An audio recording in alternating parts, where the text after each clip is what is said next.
ہر بندہ مومن کی زندگی کا یہ اصول ہونا چاہیے کہ کوئی بندہ مومن اپنے دوسرے مسلمان بھائی کی پیٹھ کے پیچھے برائی نہ کرے، یعنی اپنے مسلمان بھائی کی وہ غیبت نہ کرے۔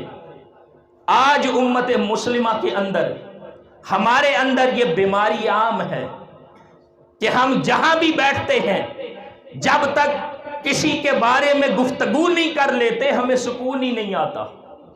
ہر وقت دوسروں کی برائی کرنے کی ہم ٹو میں لگے رہتے ہیں کہ اس کے اندر کیا نقص ہے، کیا عیب ہے، کیا برائی ہے، اور پھر اس کے ڈنکے بجاتے ہوئے لوگوں کو بتاتے رہتے ہیں۔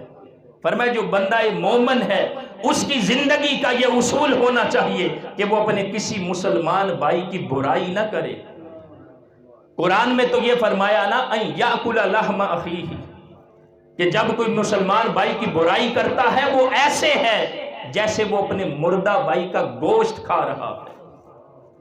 تو دوستان محترم، جس دین اسلام کو ہم ماننے والے ہیں، اللہ کا شکر ہے کہ کلمہ پڑھا ہے، مسلمان ہے۔ اسلام پتہ کیا کہتا ہے؟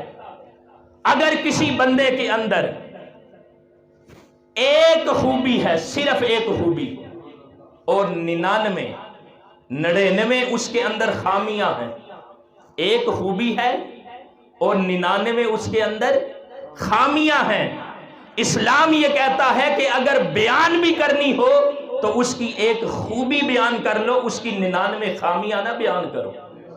اور ہم کیا کرتے ہیں؟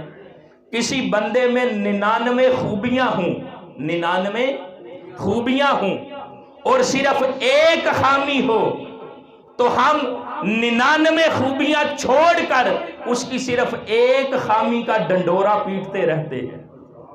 تو دوستان محترم، مسلمان وہ ہے جو اپنے مسلمان بھائی کی برائی نہیں کرتا، اپنے مسلمان بھائی کے عیب نہیں اچھالتا، اپنے مسلمان بھائی کی وہ پردہ پوشی کرتا ہے۔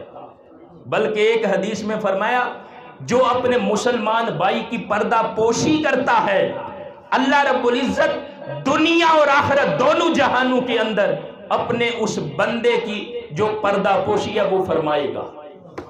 تو مسلمان کی زندگی کا اصول کیا ہونا چاہیے کہ وہ پیٹھ پیچھے اپنے مسلمان بھائی کی برائی نہ کرے۔ آج امت مسلمہ، آج ہم لوگ اخلاقی طور پر زوال کا شکار کیوں ہیں؟ کیوں ہے؟ اس کی وجہ کیا ہے؟ وجہ صرف یہی ہے کہ ہم نے دین اسلام جو دین محمدی ہے اس کی تعلیمات کو اپنانا چھوڑ دیا ہے۔